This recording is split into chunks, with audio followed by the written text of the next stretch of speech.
The thick document landed on the table with a thud that seemed to echo through the small apartment. Zara stared at it, her heart pounding against her ribs like a trapped bird. The man across from her, tall, imposing, with cold eyes that assessed everything as if calculating its worth, waited for her signature. She felt sick. This wasn't a marriage proposal, it was a business transaction. Her freedom in exchange for enough money to save her mother's life. $2 million for the hospital bills, the specialized treatment, everything that stood between her mother and death. All Zara had to do was sign her life away to a man she despised, a man who saw her as nothing more than another acquisition.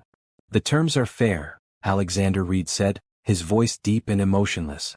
Your mother receives the best medical care money can buy. You become my wife for a minimum of 3 years. If you leave before then, all financial support ends immediately. Zara's fingers trembled as she reached for the pen. 3 years of her life. 3 years pretending to be the loving wife of a cold, arrogant billionaire who probably saw her as nothing more than a convenient solution to silence the board members pushing him to settle down. Why me? She asked, the question that had been burning inside her since his lawyer had approached her 2 weeks ago. You could have anyone. His dark eyes met hers. You're intelligent, educated, presentable, and most importantly, desperate enough to agree to my terms without complications. I need a wife, not a gold digger who will cause scandals or demand emotional involvement. The bluntness stung, but she couldn't argue with his assessment. Her mother's medical bills had left her drowning in debt, working 3 jobs and still falling short every month. The experimental treatment that might save her mother's life was completely out of reach, until now. And what about children? Zara asked, the words bitter on her tongue. Not part of our agreement, he replied coldly. This is a business arrangement, nothing more. Zara nodded, a small relief in the middle of this nightmare. At least she wouldn't have to bear this man's children. With a deep breath, she signed her name on every marked line, feeling as if she were signing away pieces of herself with each stroke of the pen. The wedding will be in 2 weeks. Small, private, but convincing, Alexander stated, gathering the papers. My assistant will contact you with details. I've arranged for your mother's transfer to the private medical center tomorrow morning. Zara nodded numbly. And where will we live? My penthouse, of course. You'll have your own room, he added, as if granting a generous favor. I expect you to accompany me to business functions, charity events, and appear as my devoted wife in public. What happens behind closed doors is irrelevant, as long as there's no hint of scandal. The thought of pretending to love this cold, calculating man made her stomach turn. But she thought of her mother, of the pain etched on her face during the last hospital visit, and strengthened her resolve. I understand, she said quietly. Alexander stood, towering over her. For a moment, something flickered in his eyes, perhaps doubt or even a hint of regret, but it vanished so quickly Zara convinced herself she had imagined it. The car will pick you up tomorrow at noon. Pack your essentials. Anything else you need can be purchased later. And with that, he left, the door closing behind him with a soft click that somehow felt more final than a slam. Zara sat alone in her tiny apartment, the contract on the table before her, and allowed herself one moment of weakness. A single tear slid down her cheek as she whispered, I'm sorry, Mama. I hope this sacrifice is worth it. She had no idea that this business arrangement would change both their lives in ways neither could imagine. Zara stood in the massive bedroom that was now hers, surrounded by more luxury than she had seen in her entire life. The penthouse occupied the top 3 floors of one of the tallest buildings in the city, with views that stretched for miles. Her room alone was bigger than her entire apartment, with a bathroom that featured a shower large enough for 4 people and a bathtub that resembled a small pool. She ran her fingers over the silk bedspread, feeling completely out of place.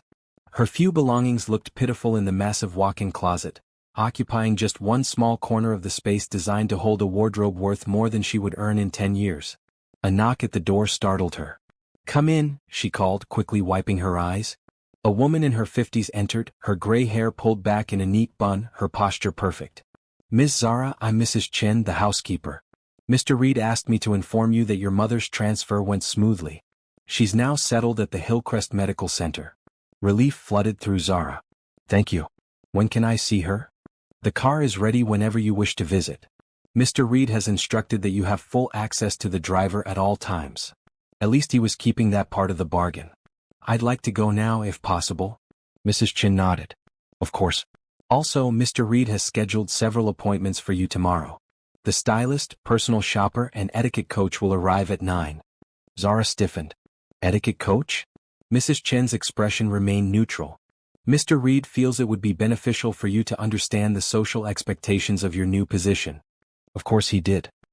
He'd bought himself a wife, and now he wanted to make sure she was properly polished before showing her off. Fine, Zara said tersely. Is there anything else? Dinner will be served at 7. Mr. Reed may be late, but he asked that you dine in the main room regardless. After Mrs. Chen left, Zara grabbed her purse and headed down to the waiting car. The driver, a middle-aged man named Thomas, greeted her with a respectful nod. The hospital was different from the overcrowded, understaffed facility where her mother had been previously treated. Hillcrest Medical Center was quiet, with private rooms, attentive nurses, and state-of-the-art equipment. When Zara entered her mother's room, she found her looking more comfortable than she had in months. Zara, baby, her mother said, reaching out a thin hand. This place is incredible. They're already talking about starting the new treatment next week. Zara squeezed her mother's hand, fighting back tears. That's wonderful, Mama. Her mother's eyes narrowed. What did you do, Zara? How are we affording this? You didn't do anything illegal, did you? No, nothing illegal, Zara assured her, avoiding her mother's gaze. Then what? Tell me the truth. Zara took a deep breath. I got married, Mama. Her mother's eyes widened in shock. Married? To who? When? His name is Alexander Reed. He's very wealthy. We're getting married in 2 weeks, but he's already arranged for your care. The Alexander Reed? The businessman? Her mother looked stunned. How did you even meet him? Why didn't you tell me you were dating someone? Zara couldn't lie to her mother, not completely. It's complicated, Mama. We weren't dating. It's sort of an arranged situation. Understanding dawned in her mother's eyes. Oh, Zara, what have you done? You sold yourself to save me? I made a choice, Zara said firmly. 3 years and then I'm free. And you'll be healthy. Her mother's eyes filled with tears. No mother wants her child to sacrifice herself this way. It's done, Mama. And it's worth it to see you getting better care. Please don't worry about me. I can handle this. They spent the next hour talking about the new treatment, carefully avoiding the subject of Zara's impending marriage. When visiting hours ended, Zara kissed her mother goodbye and promised to return tomorrow. Back at the penthouse, Zara found Alexander at the dining table working on his laptop. He barely glanced up when she entered. Your mother is comfortable? He asked, still typing. Yes. Thank you for arranging the transfer so quickly. He nodded. Dinner will be served shortly. I expect you to join me. Zara bit back a sharp retort. This was her life now, following the commands of a man who saw her as little more than a convenient accessory.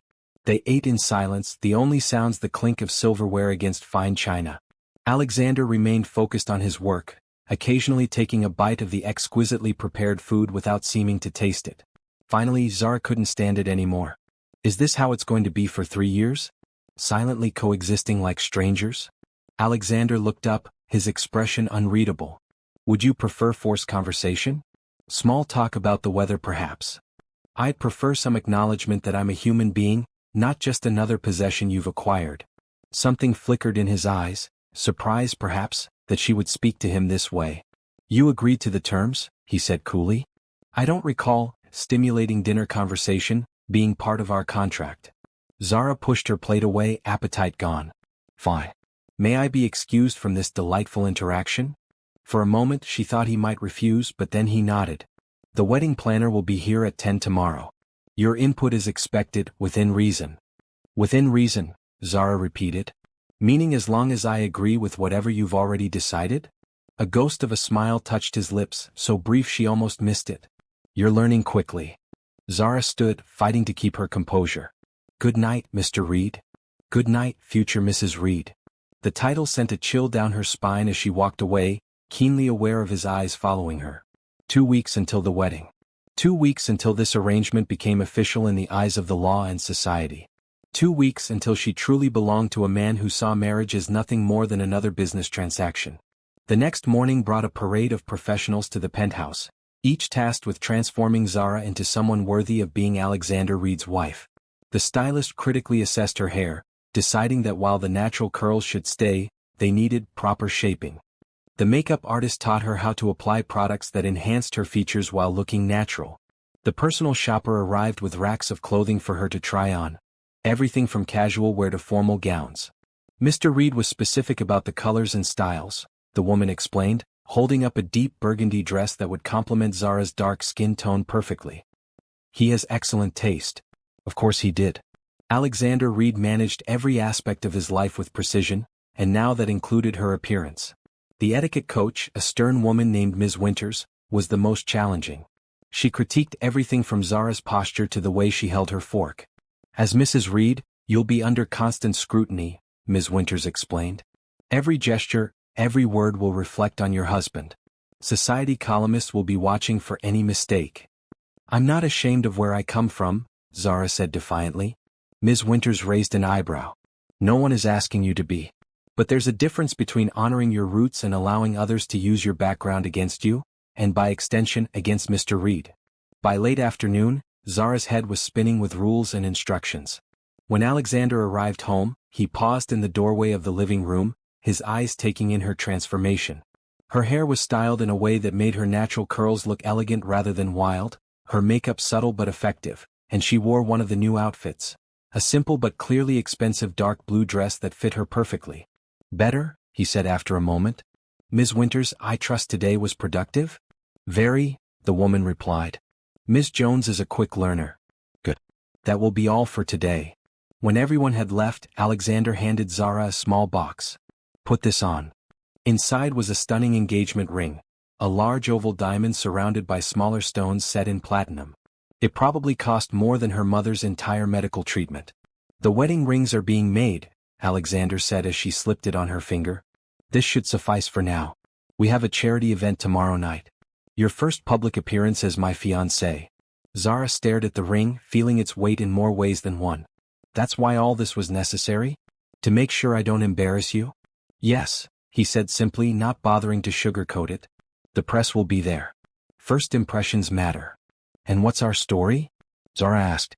How did the great Alexander Reed meet and fall in love with someone like me? We met through your work at the community center. I was impressed by your dedication to helping underprivileged children. We kept our relationship private until now. The story wasn't entirely fiction. Zara did volunteer at the local community center when she could spare the time between her jobs. Alexander must have done his research thoroughly before selecting her for this arrangement.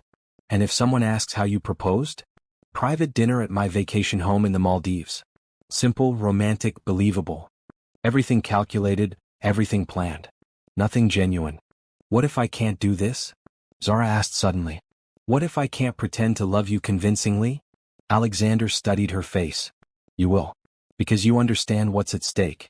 Your mother's treatment costs $23,000 per month. The experimental procedure is another $500,000. You need me far more than I need you, Zara. Remember that. The cold reminder of her desperation stung, but it also strengthened her resolve. She would play this role perfectly for her mother's sake. I understand, she said quietly. Alexander nodded, then checked his watch. I have a business dinner. Don't wait up. After he left, Zara wandered through the penthouse, feeling like an intruder in someone else's life. She found herself in Alexander's home office, a spacious room with floor-to-ceiling windows offering a panoramic view of the city. Curious, she looked at the framed photos on his desk, surprisingly few for a man of his status. One showed a younger Alexander with an older couple, presumably his parents. Another featured him shaking hands with various dignitaries.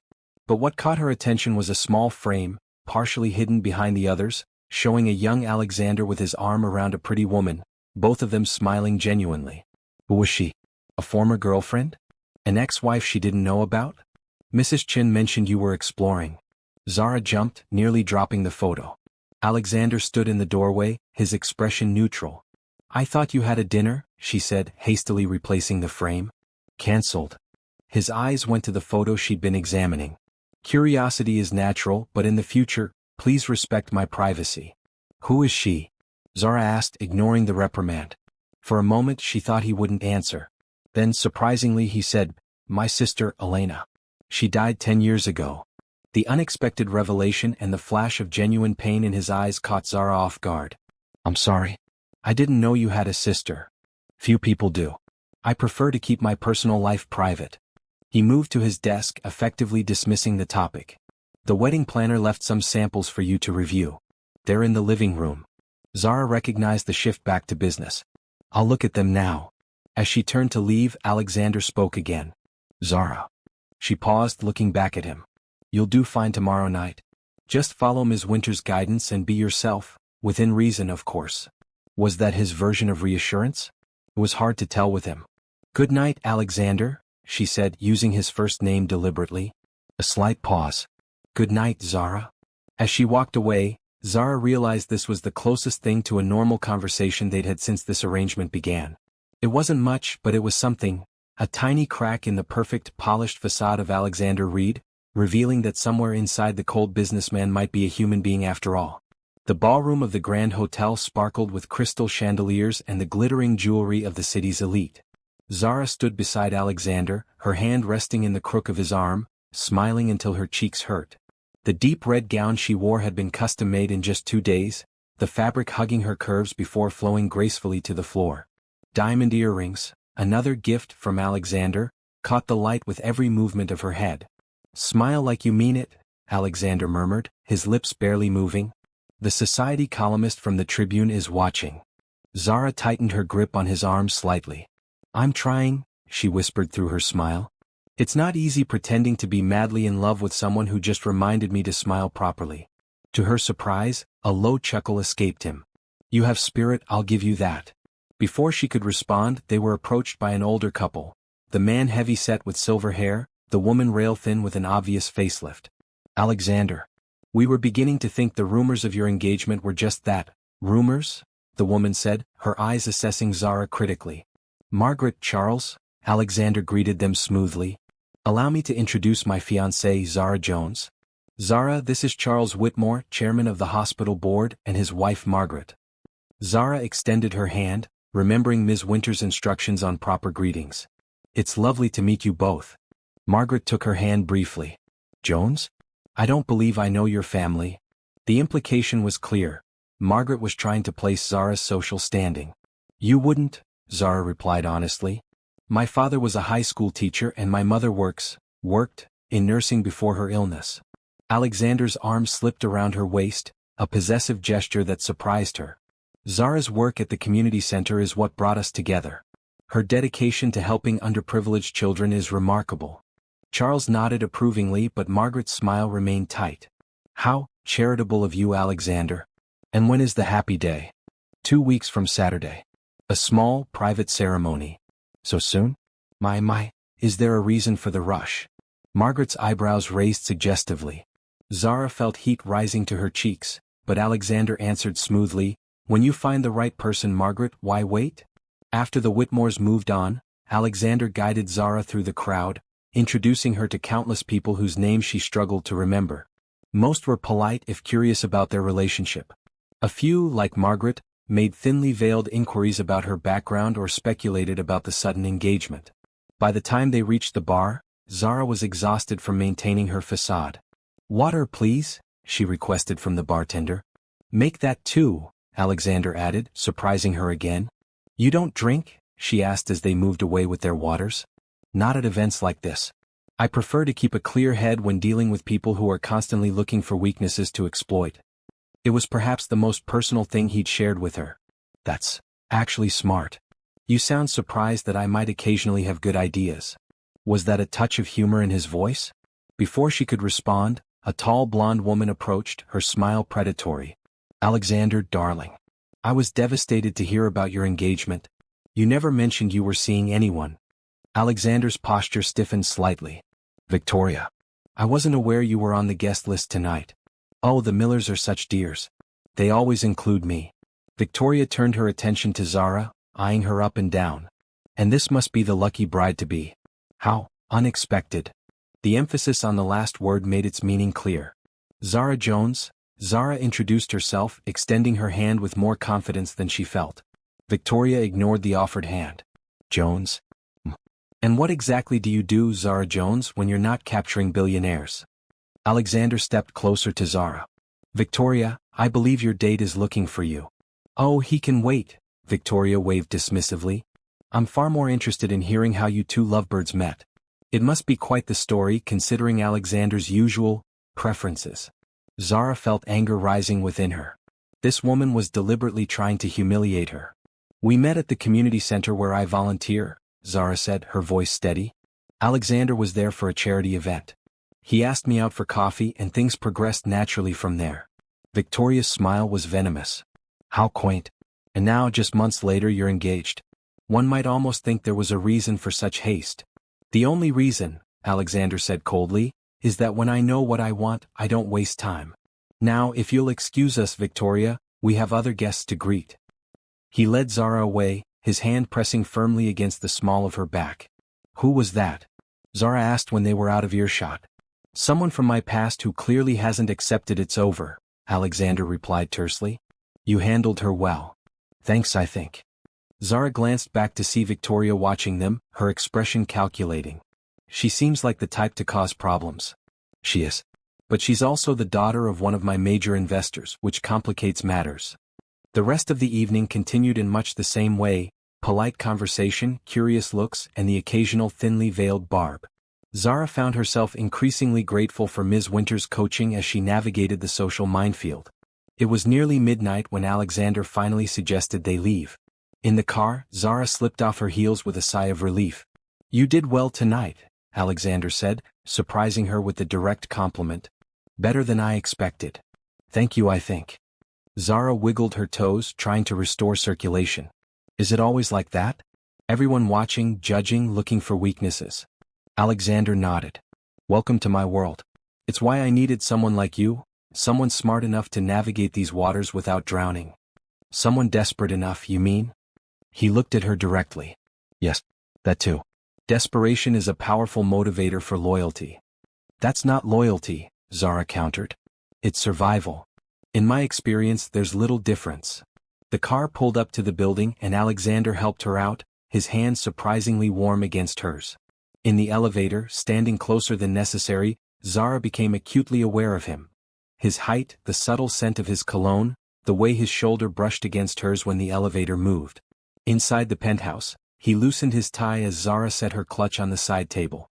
"I should check on my mother," she said, reaching for her phone. "I already did," Alexander replied. "I had my assistant call the hospital while we were at the event. Your mother is doing well. The doctors are pleased with her progress." Zara blinked in surprise. "You did that? Why?" Alexander shrugged. "It seemed practical. You were concerned, and concern leads to distraction."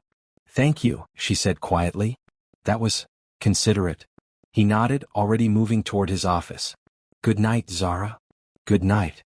As she prepared for bed, Zara found herself puzzling over the contradictions of Alexander Reed. Cold and calculating one moment, surprisingly thoughtful the next. What was real and what was part of the facade he presented to the world? More importantly, could she maintain her own facade for 3 years without losing herself in the process? The days leading up to the wedding passed in a blur of preparations. Despite Alexander's assurance that it would be a small, private ceremony, nothing associated with a Reed event could ever truly be small.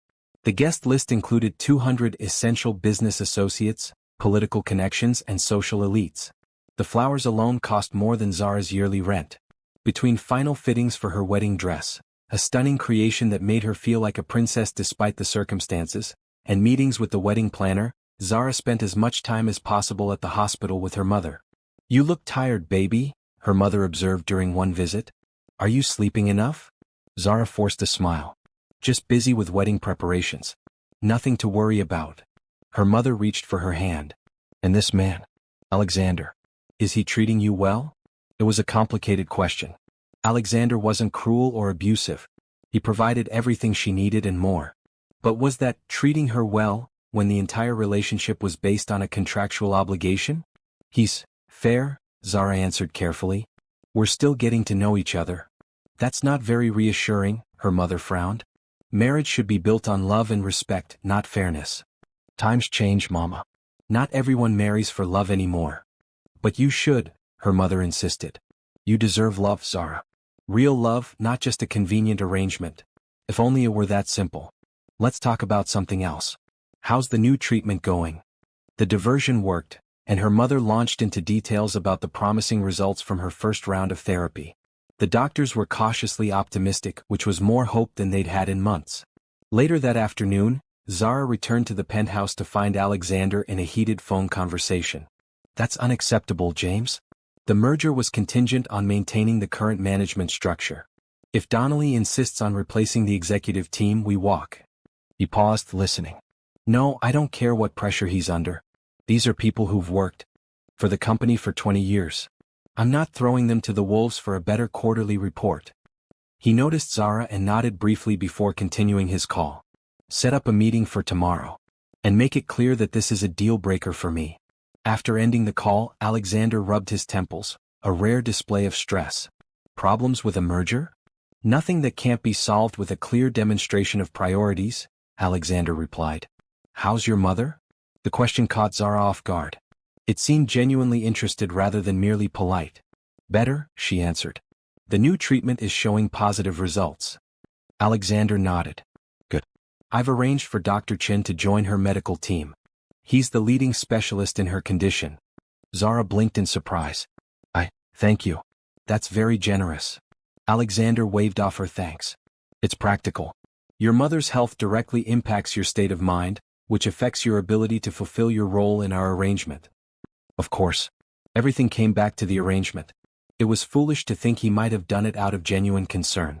The wedding rehearsal dinner is tomorrow night, Alexander reminded her. My parents will be there. They're flying in from Switzerland. Zara felt a flutter of nervousness.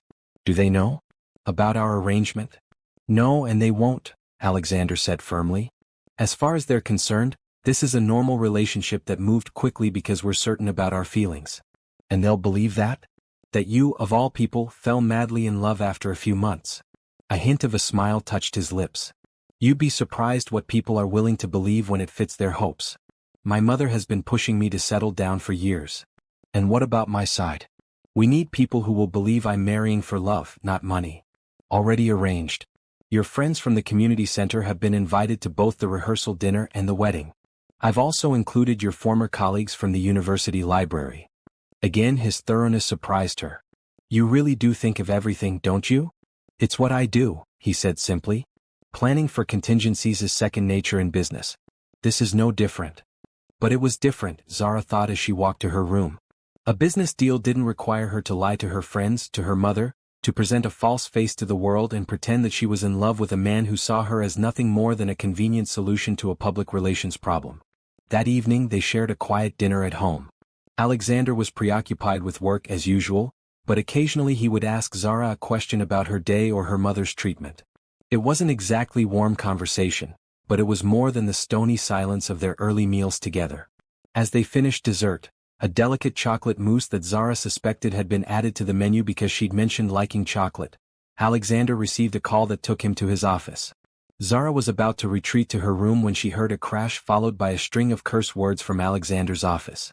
Concerned, she knocked on the door. Everything okay in there? No answer. She knocked again, then cautiously opened the door to find Alexander standing amidst broken glass, blood dripping from his hand. What happened? She asked, rushing forward. Nothing. A momentary loss of control, Alexander replied tersely, clutching his bleeding hand with the other. I'll handle it. But Zara was already examining the cut. This needs cleaning. Come with me.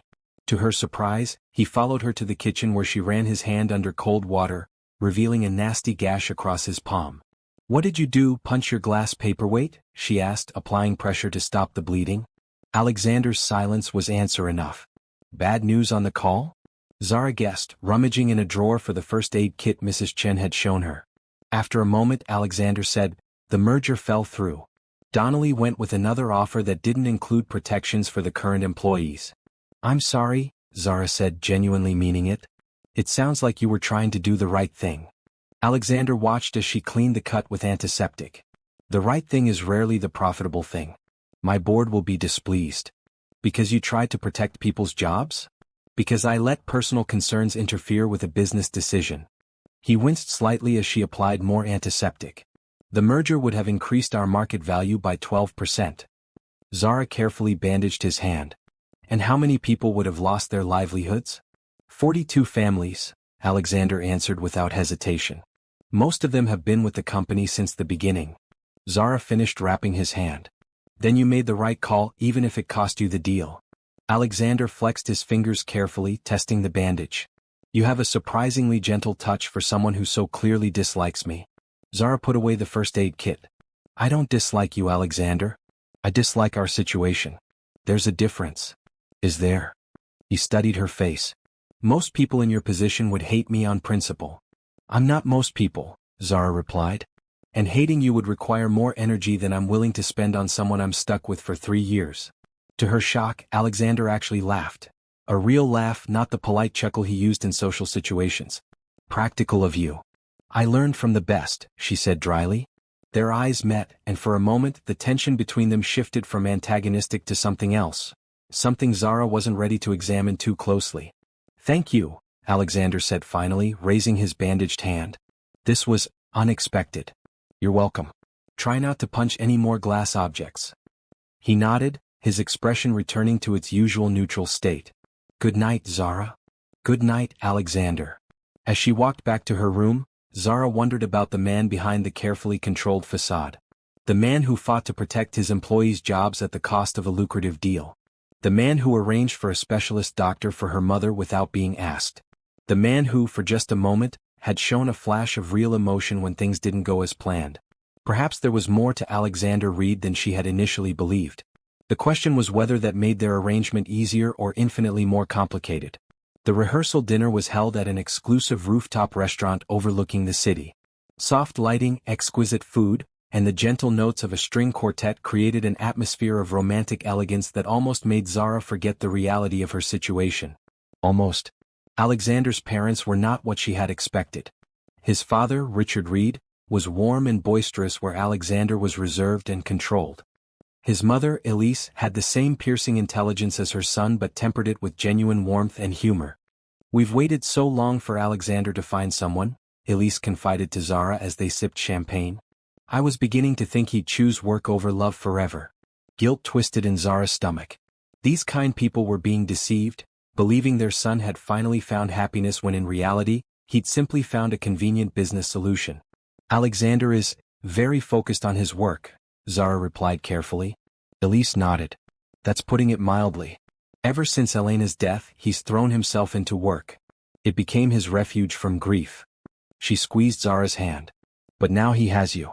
I haven't seen him smile this much in years. Zara glanced across the room where Alexander was speaking with her friends from the community center. He was smiling, looking relaxed and charming in a way she'd rarely seen.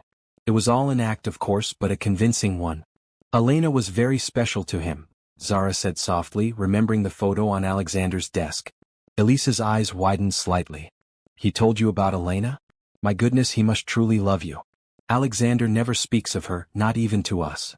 Before Zara could respond, Richard joined them, wrapping an arm around his wife's shoulders.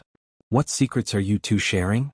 Just getting to know my future daughter-in-law, Elise replied with a warm smile. Alexander chose well. He certainly did, Richard agreed, raising his glass to Zara. To new beginnings and family.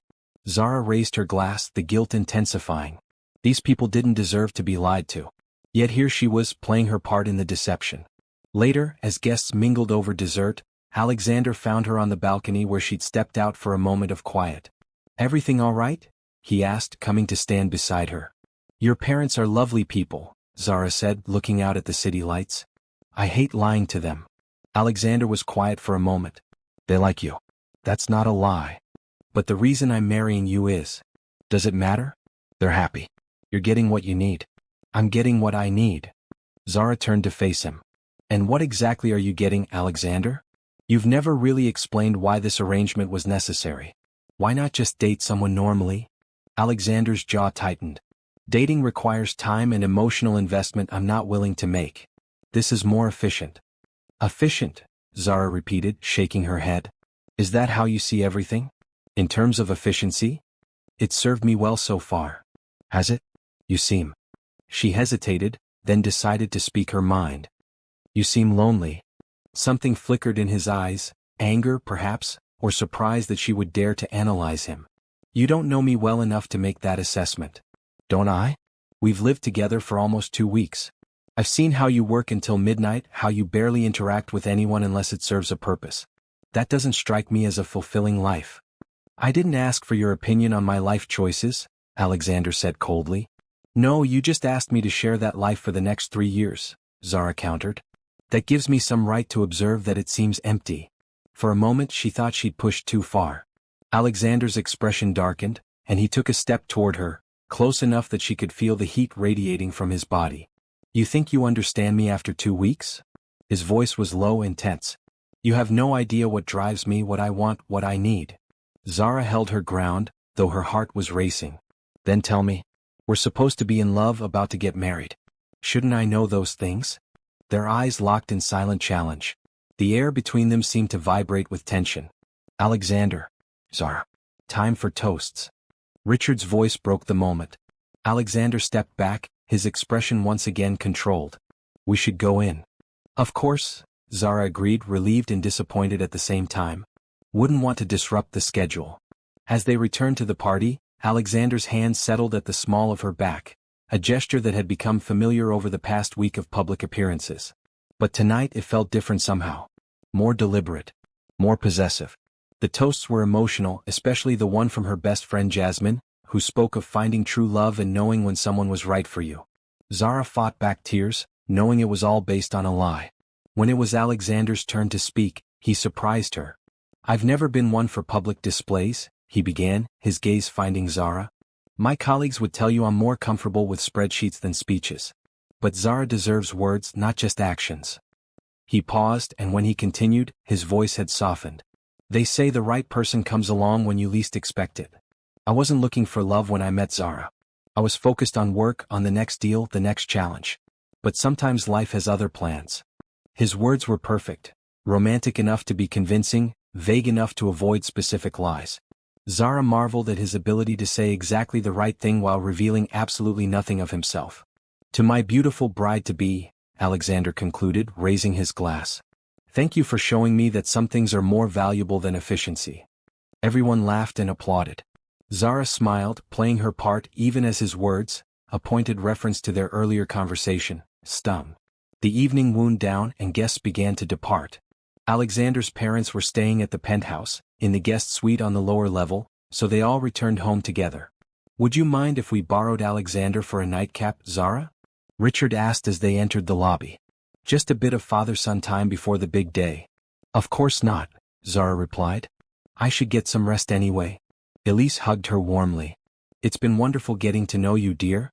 I can see why Alexander fell for you. After saying goodnight, Zara retreated to her room, kicking off her heels with a sigh of relief.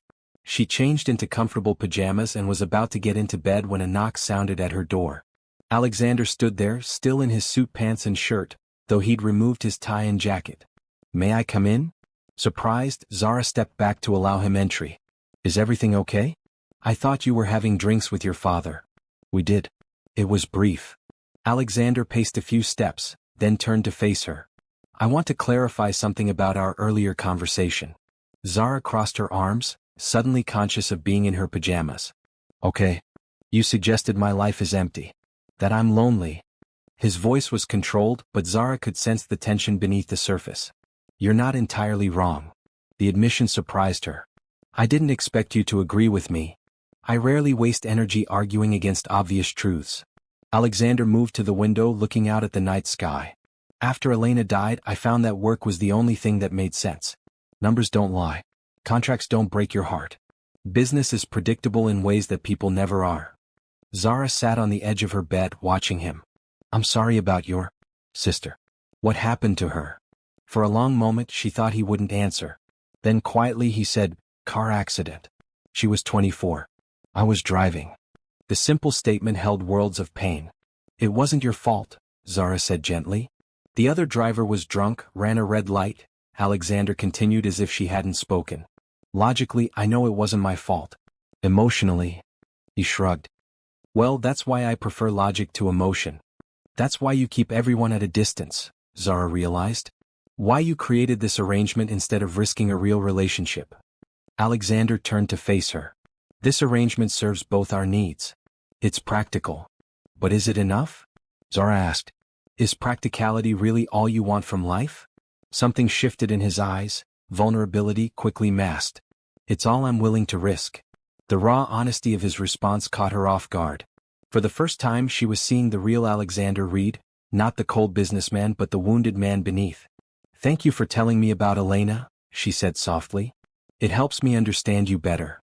Alexander nodded, his composure returning. It seemed relevant given our situation. Back to practicality, Zara noted.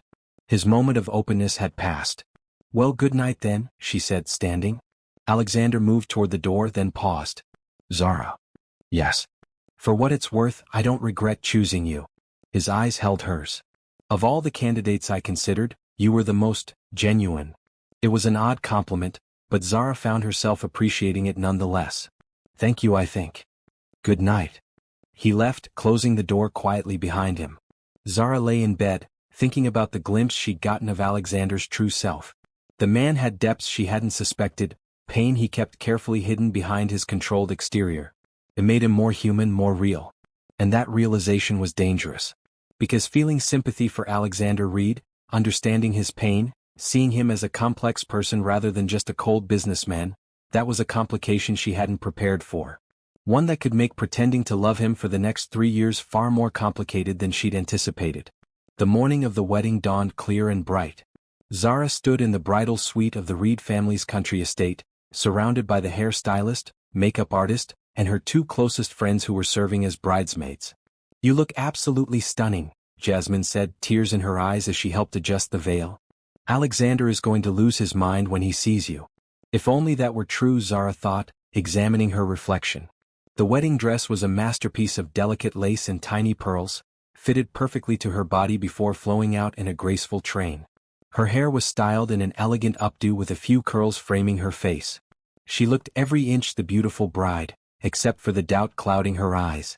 "Cold feet?" her other friend Tanya asked, noticing her expression. "Just nervous," Zara replied with a forced smile. "It's all happening so fast." "When it's right, you know it," Jasmine said with conviction. "And the way that man looks at you. Trust me, it's right." Zara wondered what Jasmine had seen in Alexander's gaze. Had he really been that convincing? Or was Jasmine simply seeing what she wanted to see, her friend blissfully in love? A knock at the door announced the arrival of Mrs. Reed. "May I have a moment with the bride?" Elise asked, smiling warmly. The others filed out, leaving Zara alone with Alexander's mother. "You are a vision," Elise said, taking Zara's hands in hers. "Truly beautiful." "Thank you," Zara replied, genuinely touched. Elise reached into her clutch and pulled out a small velvet box. "I wanted to give you this privately." It was Elena's. Inside the box was a delicate silver bracelet with a small sapphire charm. "It's beautiful," Zara whispered. "Alexander doesn't know I've kept it all these years," Elise explained as she fastened it around Zara's wrist. "After Elena died, he wanted all reminders of her packed away. It was his way of coping. But I think he's ready now, thanks to you. You've brought something back to life in my son that I feared was gone forever." Guilt twisted in Zara's stomach. "I don't know what to say." "You don't need to say anything. Just love him, Zara. Love him enough to heal those wounds he pretends don't exist." If only it were that simple, Zara thought. If only this were a real marriage built on love instead of a business arrangement with an expiration date. "I'll try," she promised, meaning it more than Elise could know. Another knock announced it was time. Richard entered to escort Zara down the aisle, as her own father had passed away years ago. "Ready to become a Reed?" he asked kindly. No, Zara thought. "I'll never be ready for this lie." But she smiled and said, "Ready?" The ceremony was held in the estate's garden, with rows of white chairs set up facing an arbor covered in white roses and greenery. Guests rose as the string quartet began playing, and Zara took her first steps toward her future husband. Alexander stood tall and handsome in his perfectly tailored tuxedo. His expression, as always, was controlled, but when his eyes met hers, something flickered across his face, surprise perhaps, or appreciation. For a moment, it was easy to believe this was real, that she was walking toward a man who truly wanted her as his wife. The ceremony itself was brief but beautiful. They had opted for traditional vows. Neither of them wanted to fabricate personal promises they didn't intend to keep. When the minister pronounced them husband and wife, Alexander leaned down to kiss her. Their lips met in what was meant to be a chaste, ceremonial kiss, but something unexpected happened. Alexander's hand came up to cup her cheek, and the kiss deepened slightly, becoming something more than just for show. It lasted only seconds, but when they parted, Zara felt a flutter of something unfamiliar in her chest. The reception was held in the estate's grand ballroom. Alexander kept Zara close throughout, his hand at her waist, his eyes frequently seeking hers. To anyone watching, they appeared every inch the besotted newlyweds. During their first dance, Alexander held her closer than necessary, his breath warm against her ear. "You look beautiful," he murmured so only she could hear. "Thank you," Zara replied, surprised by the genuine compliment. "You clean up pretty well yourself." A ghost of a smile touched his lips. "We make a convincing couple." "Your mother gave me Elena's bracelet," Zara said, feeling his slight tensing at the mention of his sister. "I hope that's okay." Alexander's eyes dropped to the delicate silver chain on her wrist. "I didn't know she'd kept it. She thought you were ready to have reminders of Elena in your life again. Because of me." The pain that flashed across his face was quickly masked. "My mother is optimistic by nature." "Is she wrong? Are you still not ready?" Alexander's hand tightened slightly at her waist. "Let's not discuss this now. We have an audience." "Right. The performance. That's all this was, a show for others, not a real conversation between husband and wife." The remainder of the reception passed in a blur of champagne toasts, cake cutting, and conversations with guests who all seemed genuinely happy for them. By the time they said goodbye to the last guests, Zara was exhausted from maintaining her facade. According to plan, they would spend the night at the estate before flying to Maldives the next morning for a week-long honeymoon that would really be more of a working vacation for Alexander and a chance for Zara to relax. Alexander's parents had already retired to their suite when Alexander and Zara made their way upstairs to the master bedroom. An awkward silence fell as they entered the room, both acutely aware that this was the first night of their marriage. "I can sleep on the couch," Alexander offered, gesturing to a chaise lounge in the corner. "Don't be ridiculous," Zara replied, kicking off her shoes. "The bed is huge. We can share it without coming anywhere near each other." Alexander raised an eyebrow. "Practical of you." "I learned from the best," she echoed their earlier conversation, earning a slight smile from him. They took turns in the bathroom, Alexander changing into silk pajama pants and a t-shirt, Zara into a modest nightgown. When they finally lay down on opposite sides of the king-sized bed, the silence between them was almost palpable. "Alexander?" Zara said softly into the darkness. "Yes." "Why me? Really? There must have been plenty of women who would have agreed to your terms. Women from your world who would have been easier to integrate into your life." The sheets rustled as Alexander turned toward her, though in the darkness she could barely make out his silhouette. Those women would have had agendas of their own. Hidden motives, ambitions, family pressures. "You were simpler." "Simpler," Zara repeated, not sure if she should be offended. "That came out wrong," Alexander said, surprising her with the admission. "What I meant was your motivation was transparent. Your mother's health. Nothing convoluted or manipulative about it. And that was important to you? Transparency?" Alexander was quiet for so long that Zara thought he might not answer. Then quietly he said, "I've learned the hard way that people rarely show their true selves until it's too late. With you, what I saw was what I got. A woman willing to sacrifice for someone she loves. That's rare."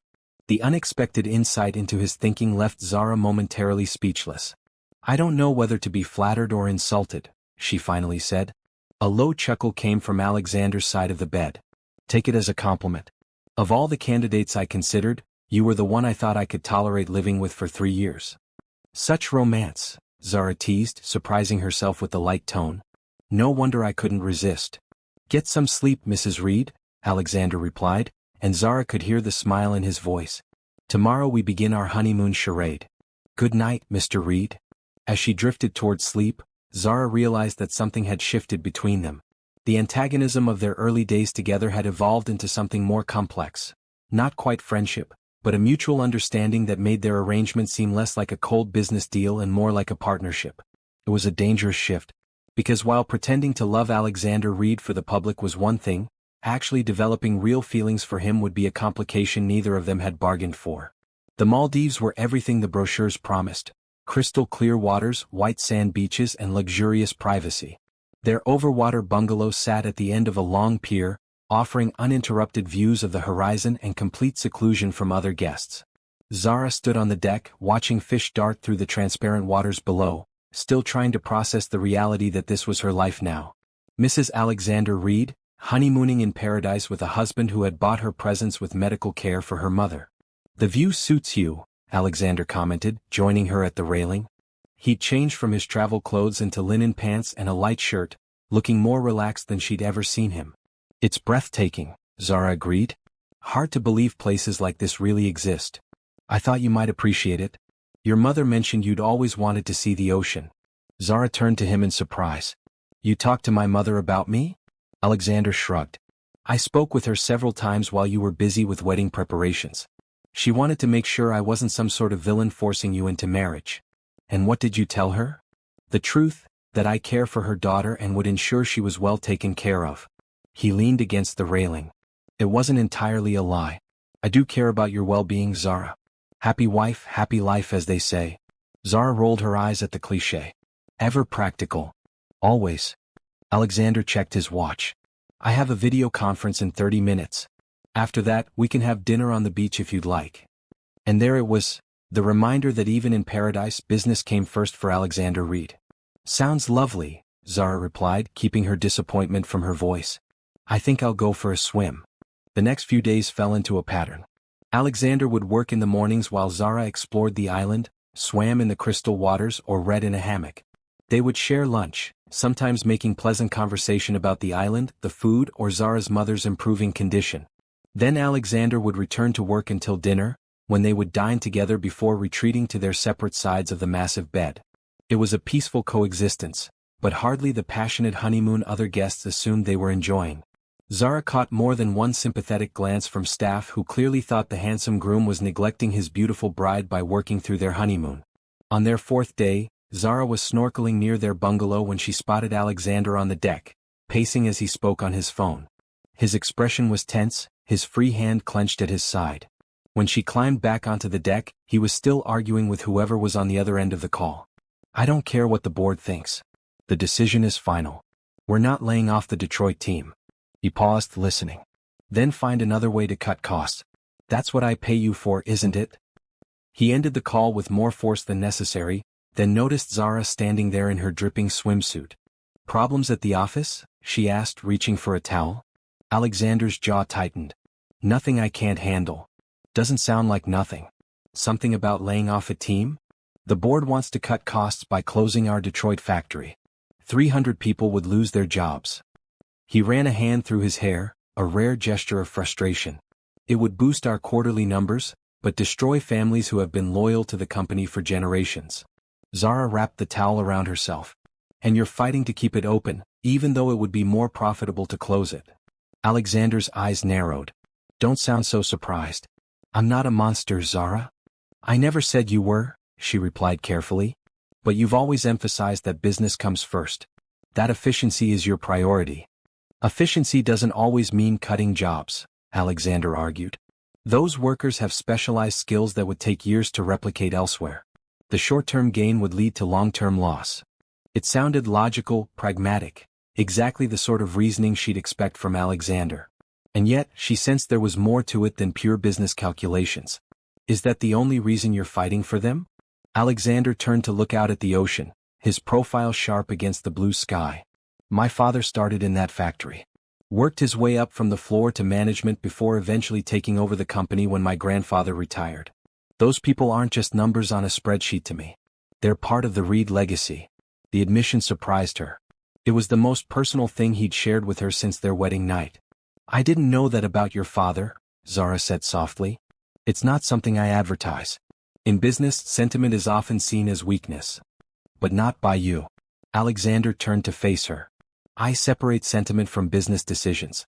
But that doesn't mean I ignore the human cost of those decisions.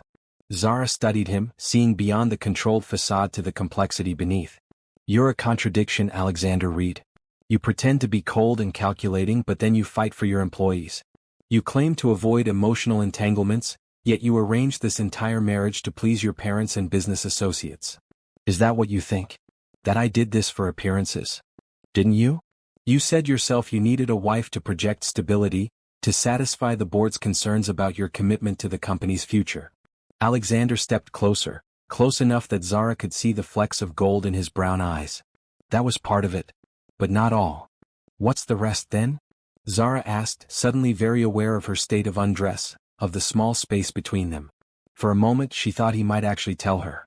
Then his phone rang again, breaking the tension. "I need to take this," he said, stepping back. "We'll continue the conversation later." But they didn't. That evening at dinner, Alexander was distracted, checking his phone frequently. When they returned to the bungalow, he immediately went to his laptop, immersing himself in work until Zara finally went to bed alone. She was almost asleep when she felt the mattress dip as he joined her. In the darkness, his voice was soft. "I'm sorry about dinner. The situation with the factory is complicated." "It's fine," Zara replied, touched by the rare apology. "Your work is important."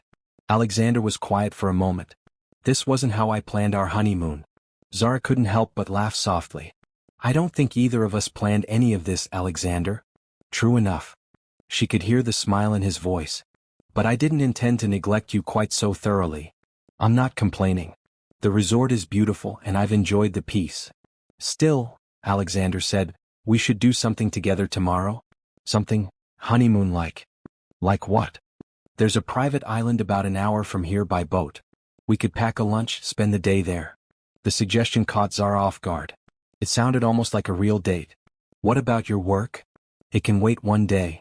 Zara turned toward him in the darkness, though she could barely make out his silhouette. "Who are you and what have you done with Alexander Reed?" His low chuckle warmed something inside her. "Get some sleep, Zara. Tomorrow we play the part of newlyweds properly." The next morning dawned clear and perfect. True to his word, Alexander had arranged for a boat to take them to a tiny uninhabited island with nothing but sand, palm trees, and a small cabana set up for their comfort. "This is incredible," Zara breathed as they stepped onto the pristine beach. Alexander looked pleased with her reaction. Privacy has its advantages. No one watching, no performance required. It was the first time since their arrangement began that they were truly alone, with no audience to perform for, no appearances to maintain. Just two people on a beach getting to know each other. They swam in the crystal waters, Alexander surprising Zara with his strong, confident strokes. They shared a picnic lunch under the shade of palm trees, talking about books they'd read, places they wanted to visit. Normal conversation. Almost like a real couple. "You surprise me," Zara admitted as they walked along the shoreline, waves lapping at their bare feet. "How so?" "You're different here. More relaxed. Almost human." Alexander raised an eyebrow. "As opposed to?" "The robot CEO who calculates every word, every gesture for maximum efficiency." He smiled slightly. Perhaps the calculation was that relaxing would be more efficient today. "And there he is," Zara laughed. "The Alexander Reed I know, turning even enjoyment into a strategic decision." "Old habits," Alexander admitted. "But I am enjoying today, Zara. More than I expected to." The simple honesty in his voice touched her. "Me too." They stopped walking, facing each other in the gentle surf. For a moment, Zara thought he might kiss her, not for show, not for an audience, but because he wanted to. She wasn't sure how she felt about that possibility. The moment passed when Alexander's phone, which he'd brought despite promising to disconnect, rang shrilly. "You should get that," Zara said, stepping back. "It might be important." Alexander checked the screen, his expression darkening. "It's the board chairman." "The factory?" He nodded. "I need to take this." "I'm sorry." "It's okay." "Really?" As he walked away to take the call, Zara watched him, seeing the tension return to his shoulders, the businessman replacing the man who had been emerging throughout the day. Part of her was disappointed, but another part was relieved. Because the more she saw of the real Alexander Reed, the man who fought for his employees, who honored his family legacy, who could laugh and relax and enjoy a simple day on the beach, the harder it became to remember that their marriage was just a business arrangement. Temporary. Conditional. Not real. When Alexander returned, his expression was grim. "We need to go back. There's an emergency board meeting tomorrow that I can't miss." "Of course," Zara agreed, hiding her disappointment. The honeymoon was almost over anyway. "I'm sorry," Alexander said again, and he seemed to genuinely mean it. "I wanted—" He stopped, shaking his head. "It doesn't matter. We should get back and pack." As they boarded the boat for the return journey, Zara wondered what he had been about to say. What had he wanted from their day together?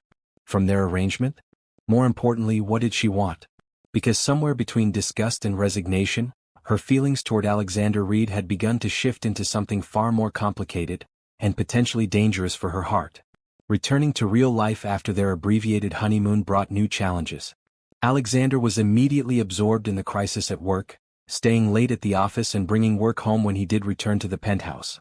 Zara found herself settling into the role of Mrs. Reed, visiting her mother daily, whose condition continued to improve, managing the household with Mrs. Chen's help, and occasionally attending charity events or business dinners at Alexander's side.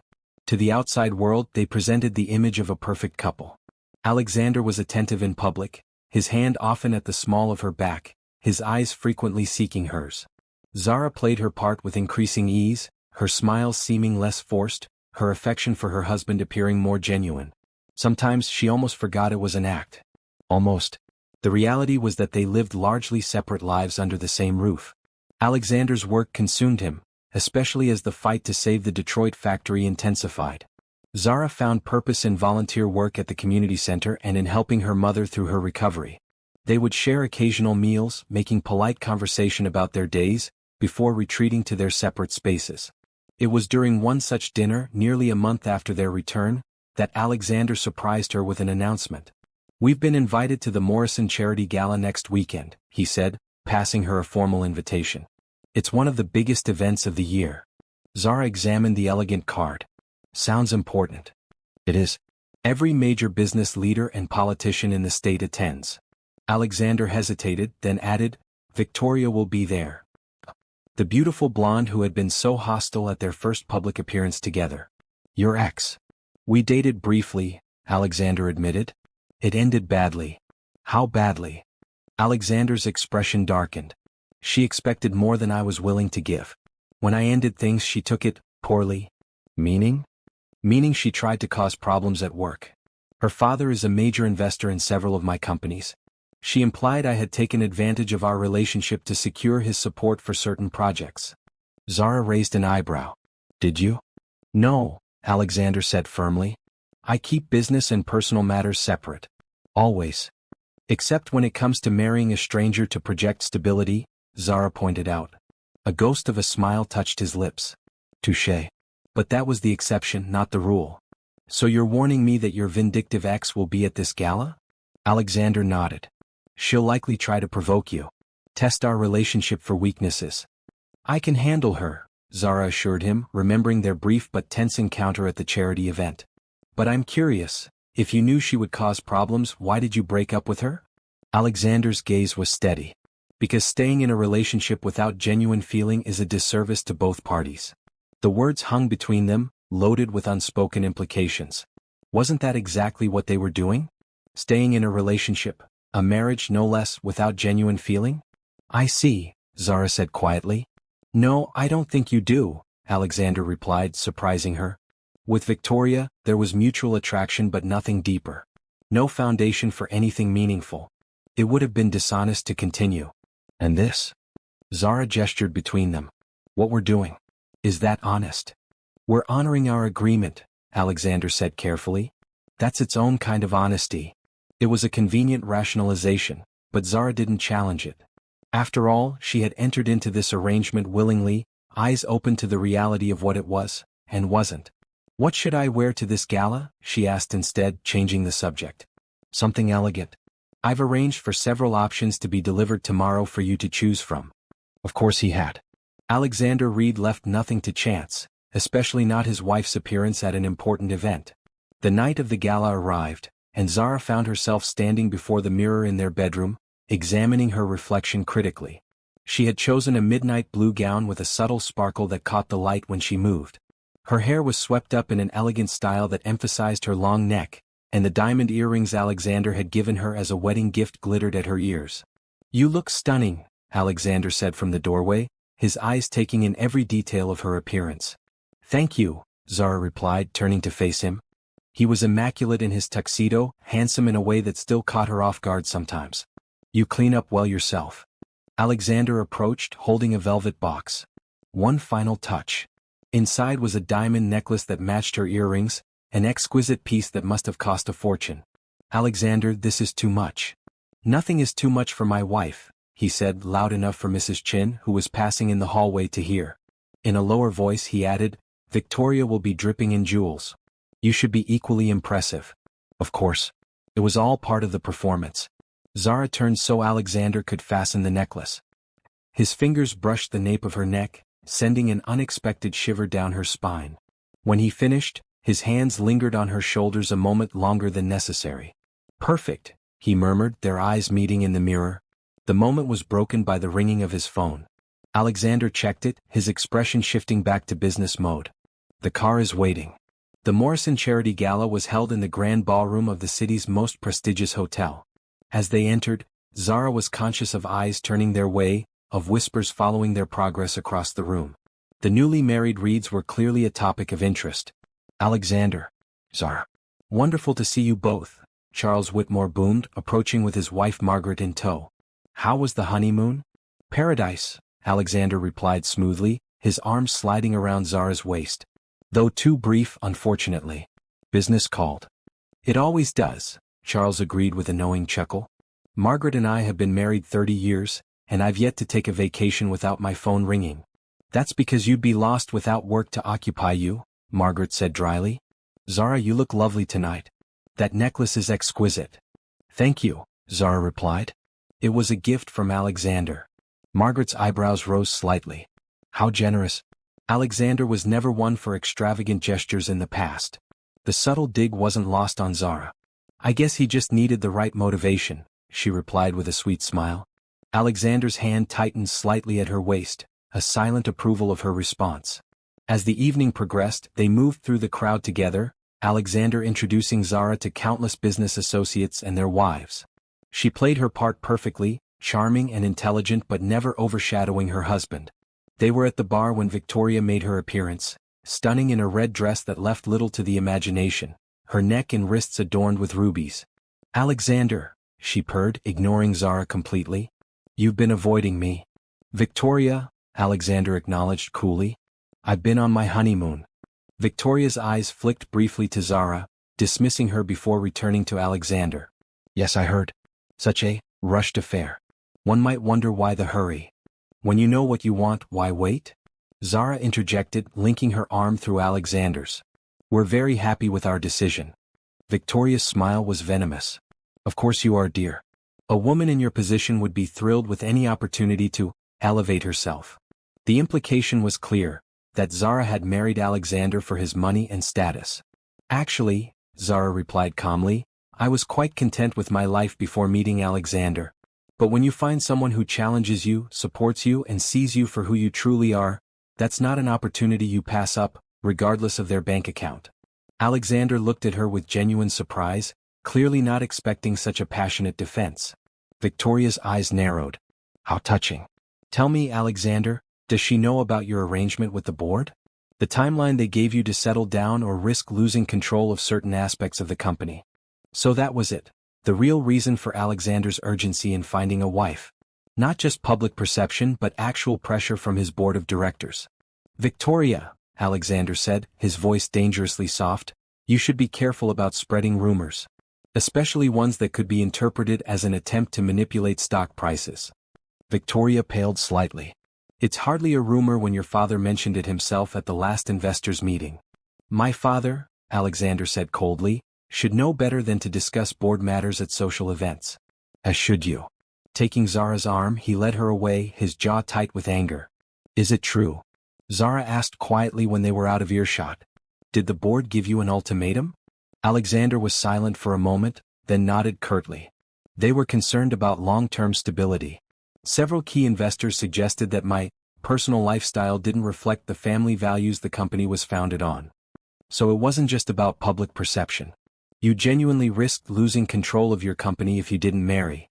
"It was a factor," Alexander admitted. "Not the only one, but yes, a significant consideration." Zara felt strangely hurt that he hadn't been fully honest with her. "Why didn't you tell me?" Alexander glanced around, ensuring they weren't overheard. "Would it have changed your decision?" "No," Zara admitted. "But it would have helped me understand why you were willing to go to such lengths." "I'm sorry," Alexander said, the apology surprising her. "I should have told you everything from the beginning."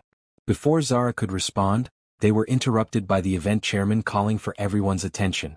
The rest of the evening passed in a blur of speeches, charity auctions and polite conversation. Alexander remained attentive, but Zara could sense his distraction, his mind clearly troubled by Victoria's revelations. It wasn't until they were in the car heading home that Zara broached the subject again. How much control would you have lost if you hadn't married? Alexander stared out the window at the passing city lights. Enough to matter. They wanted to split the CEO and chairman positions. I would have remained CEO, but lost my chairmanship of the board. And that was unacceptable to you, Zara stated, not really a question. The company has been in my family for 3 generations, Alexander replied. My grandfather built it from nothing. My father expanded it globally. I've tripled its value in the 10 years since I took over. Yes, losing control was unacceptable. So you married me. Alexander turned to face her, his expression unreadable in the dim light of the car. I chose you, Zara. From dozens of potential candidates, I selected you. That should tell you something. What? That I was the most desperate? The least likely to cause problems? That I saw something in you worth building this arrangement around, Alexander said quietly. Your intelligence, your integrity, your commitment to those you care about. Don't diminish yourself by suggesting it was merely desperation that brought you into my life. The sincerity in his voice caught her off guard. I don't know what to say to that. You don't need to say anything. Alexander reached across the seat, taking her hand in his. Just know that while our beginning was unconventional, I don't regret choosing you as my wife. His touch was warm, his gaze intense. For a moment, Zara almost believed there could be more between them than a business arrangement, that the lines between pretense and reality could blur until the distinction no longer mattered. But reality intruded as his phone rang yet again. Alexander sighed, releasing her hand to answer it. Reed, he said tersely. Yes, I'm aware of the situation. No, that's not acceptable. I'll be in the office first thing tomorrow to handle it. When he ended the call, the moment was gone. They had returned to their roles, husband and wife in name only, bound by contract rather than love. At the penthouse, they parted ways with polite goodnights, retreating to their separate spaces. As Zara removed the diamond necklace and earrings, placing them carefully in their velvet boxes, she wondered how long she could continue this charade without losing herself entirely. Because the hardest part wasn't pretending to love Alexander Reed in public. The hardest part was acknowledging that, somewhere along the way, the pretense had begun to feel less like an act and more like a truth she wasn't ready to face. 2 months into their marriage, the facade began to crack. It started with small things, Alexander working later and later, often not returning to the penthouse until the early hours of the morning. Zara filling her days with volunteer work and visits to her mother, who had been released from the hospital and was recovering well in a comfortable apartment Alexander had arranged for her. They were like ships passing in the night, sharing a home but rarely crossing paths. The distance between them grew even as their public appearances became less frequent. The initial curiosity about their relationship had faded, and with it, the need to constantly perform their roles as the devoted couple. Zara told herself this was a good thing. Less pretending, less lying, less risk of confusion between performance and reality. But she couldn't ignore the hollow feeling that had taken up residence in her chest, the disappointment she felt when she heard the elevator and knew Alexander had finally come home, only to go straight to his office without seeking her out. The breaking point came on a rainy Tuesday evening. Zara had spent the day at the community center, helping with an after-school program for children from low-income families. She returned to the penthouse tired but fulfilled, looking forward to a quiet evening with a book and perhaps a glass of wine. She was surprised to find Alexander home, standing at the window in the living room, a tumbler of amber liquid in his hand. He rarely drank and never on weeknights. You're home early, she observed, setting down her umbrella. Alexander didn't turn from the window. The Detroit factory is closing. Zara's heart sank. He had fought so hard to keep it open. I'm sorry. What happened? The board overruled me, Alexander said, his voice flat. 300 people will lose their jobs by the end of the month. Can't you stop it? You're the CEO. CEO doesn't mean king, Alexander replied bitterly. I have significant power but not unlimited authority. The board vote was 7-4 in favor of closure. Zara moved closer, concerned by the defeat in his voice. What will happen to the workers? Severance packages. Outplacement services. The standard corporate band-aids for destroying people's livelihoods. Alexander drained his glass. It's not enough. Not nearly enough. You did everything you could, Zara said gently. Alexander turned to face her, his eyes hard. Did I? I followed the rules. Played the game. I should have fought harder, found another way. Alexander, you can't save everyone. I should be able to save the people who depend on me, he snapped. That's the point of having power, isn't it? To protect those who need protection. The raw emotion in his voice surprised her. This wasn't the controlled, calculating businessman she had come to know. This was a man genuinely anguished by his failure to protect people he felt responsible for. What about your father? Zara asked. Can he help? He must still have influence with the board. Alexander laughed, a harsh sound without humor. My father was one of the 7 who voted to close the factory. Said it was the economically responsible decision. He poured himself another drink. Apparently the family legacy only matters when it's convenient. Zara didn't know what to say. She had never seen Alexander like this, vulnerable, angry, almost lost. I should go to Detroit, he said suddenly. Tell them in person. They deserve that much at least. I'll go with you, Zara offered without thinking. Alexander looked at her in surprise. Why would you do that? Because you shouldn't have to do it alone, she replied simply. Something shifted in his expression. Gratitude, perhaps, or a deeper understanding. Thank you, he said quietly. But it's not necessary. This is my burden to bear. That's what marriage is supposed to be, isn't it? Zara challenged. Sharing burdens? Even if ours isn't conventional. Alexander studied her face. Is that what you want, Zara? To share my burdens? The question seemed to carry more weight than the immediate situation warranted. I want to help if I can, she answered carefully. That's all. Alexander set down his glass, moving closer until he stood directly before her. Why? Because I can see that you're hurting, Zara said, holding his gaze. And despite our arrangement, I don't enjoy seeing you in pain. Compassion, Alexander said as if testing the word. Not obligation. Yes. Something vulnerable flashed in his eyes, so quickly she almost missed it. Then, to her complete shock, Alexander reached out, pulling her into an embrace. Zara stood frozen for a moment, stunned by the unexpected contact. Then, slowly, she raised her arms, returning the embrace. Alexander's body was warm and solid against hers, his face buried in her hair.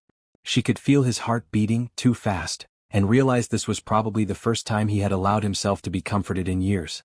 I'm sorry, he murmured, starting to pull away. Zara tightened her arms, keeping him close. Don't be. This is what people do, Alexander. They hold each other when things are hard. For a long moment they stood there, the rain pattering against the windows, the city lights blurring through the glass. It was the most genuine moment they had shared since their wedding day, perhaps even more so because there was no audience, no performance. Just 2 people finding unexpected comfort in each other's arms. When Alexander finally stepped back, his composure had returned, but something had changed between them.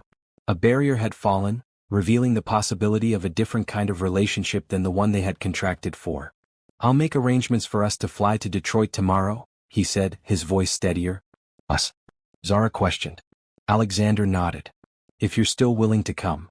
I am. He reached out, brushing a strand of hair from her face, his fingers lingering on her cheek. Thank you, Zara. That night, for the first time since their wedding, they truly shared the bed, falling asleep facing each other rather than retreating to opposite sides. They didn't touch, but the distance between them seemed less vast, less insurmountable. In Detroit, Zara witnessed a side of Alexander she had never seen before. He spoke to each department personally, explaining the situation, taking responsibility even though the decision hadn't been his. He knew many of the workers by name, asking about their families, listening to their concerns with genuine attention. Mr. Reed has always been good to us, one older worker told Zara during a brief moment alone. Not like some bosses who never set foot on the factory floor. He comes by whenever he's in town, knows what we do, values it. That's rare these days. Yes, Zara agreed, watching Alexander across the room, deep in conversation with a group of employees. He does care. And he found himself a good woman from what I can see, the man added with a knowing smile. Someone who cares about people too. Zara felt a pang of guilt at the deception, but also a strange pride in being seen as Alexander's partner in this difficult moment. Later, as they toured the facility that would soon be shuttered, Alexander spoke of its history, of his father working his way up from the assembly line, of his own childhood visits. This place shaped me in ways I didn't realize until now, he admitted as they stood on the main floor, the machines temporarily silent during the lunch break. The work ethic, the pride in creating something tangible, those values became part of who I am. And yet your father voted to close it, Zara said softly. Alexander's jaw tightened. My father changed when we lost Elena. Became harder, more focused on numbers than people. As if protecting the bottom line could somehow make up for failing to protect his daughter. That's not fair, Zara said. To him or to you. Elena's death wasn't anyone's fault except the drunk driver's. Alexander looked at her, pain evident in his eyes. Logic and emotion don't always align, Zara. You of all people should understand that. She knew he was referring to their arrangement, the logical decision to marry for practical reasons despite the emotional complexities it created. I do understand, she said quietly. Better than you might think. That evening they had dinner with several of the factory managers at a local restaurant. The conversation was subdued but not without hope. Alexander had secured promises from several business contacts to interview his displaced workers, and he had personally established a fund to supplement their severance packages. You're doing more than most would, Zara told him as they walked back to their hotel. They see that. It's not enough, Alexander replied, his hands deep in his pockets. But it's what I can do right now. In their hotel room, the tension that had been building between them all day finally surfaced. Alexander stood at the window, looking out at the city where his family's business had begun, while Zara sat on the edge of the bed watching him. What happens now? She asked. With the company, with the board? Alexander turned to face her. I fight back. This was one battle lost, but the war continues. I won't let them dismantle everything my family built. And us. The question slipped out before she could stop it. What happens with us? Alexander's expression softened. What do you want to happen, Zara? It was a loaded question, one she wasn't sure how to answer. The lines between their contractual arrangement and something more real had blurred over the past days. The comfort they had found in each other's presence, the natural way they had worked together to support the factory employees, it felt like a genuine partnership, not a business transaction. I don't know, she admitted finally. This wasn't in the contract. Alexander moved to sit beside her on the bed, close enough that their shoulders almost touched. The contract was just a starting point. A framework. It doesn't have to define everything about our relationship. Then what does? Zara asked, acutely aware of his proximity. Because I'm confused, Alexander. Sometimes it feels like we're just playing roles and other times. Other times? He prompted when she trailed off. Zara met his gaze. Other times it feels real. Like tonight, like when you held me yesterday. Those moments don't feel like part of the arrangement. Because they're not, Alexander said quietly. There's something else. Something I didn't anticipate when I proposed this marriage. What are they then? Instead of answering with words, Alexander reached out, his hand cupping her cheek. Slowly, deliberately, giving her every chance to pull away, he leaned in and kissed her. Unlike their wedding kiss, which had been primarily for show, this was private, genuine. His lips were soft against hers, the kiss gentle and questioning rather than demanding. When he pulled back, his eyes searched hers for a reaction. That wasn't in the contract either, he said softly. Zara's heart was racing. No, it wasn't. Are you upset? She considered the question carefully. No. Surprised but not upset. Relief flickered across Alexander's face. Good. But confused, Zara added. What does this mean, Alexander? For us, for our arrangement. Alexander took her hand, his thumb tracing circles on her palm. It means I'm open to renegotiating terms if you are. What terms did you have in mind? Less performance, more reality, he suggested. Less pretending, more exploration of what might actually exist between us. The proposal took Zara's breath away. Was Alexander Reed, the man who had orchestrated their entire relationship as a business transaction, actually suggesting they try for something real? And if there's nothing beyond the arrangement? She asked cautiously. If we try and find we're not compatible in that way? Then we return to the original agreement, no harm done. Alexander's eyes were serious. I would never hold you to more than you're willing to give, Zara. You should know that by now. She did know it. Despite the cold beginning of their relationship, Alexander had always been scrupulously honorable in his treatment of her. He had fulfilled every promise, respected her boundaries, and increasingly, shown her glimpses of the man behind the businessman's facade. Okay, she said finally. Let's renegotiate. Alexander's smile was genuine, lighting his eyes in a way she had rarely seen. Starting now. Zara nodded, her own smile growing. Starting now. He kissed her again, and this time she kissed him back, allowing herself to explore the feelings she had been fighting for weeks. When they finally parted, both slightly breathless, Alexander's eyes were darker, more intense. We should probably take this slowly, he suggested, though his hand had found its way to her waist, holding her close. Probably, Zara agreed, though part of her wanted to throw caution to the wind. We have time after all. Almost 3 more years on the contract. Alexander's expression turned serious. The contract is irrelevant now, Zara. Whatever happens between us from this point forward has nothing to do with that piece of paper and everything to do with what we both want. It was perhaps the most romantic thing he had ever said to her, though romance had never been part of their arrangement. And what do you want, Alexander? She asked softly. His answer was simple but profound. To know you. The real you, not just the role you've been playing as my wife. And for you to know me, not the CEO, not the businessman, but the man. Zara realized that was what she wanted too, to discover the real Alexander Reed behind the carefully constructed exterior. The man who fought for his employees, who grieved for his sister, who could be vulnerable and strong at the same time. I'd like that, she said, meaning it more than she had expected to.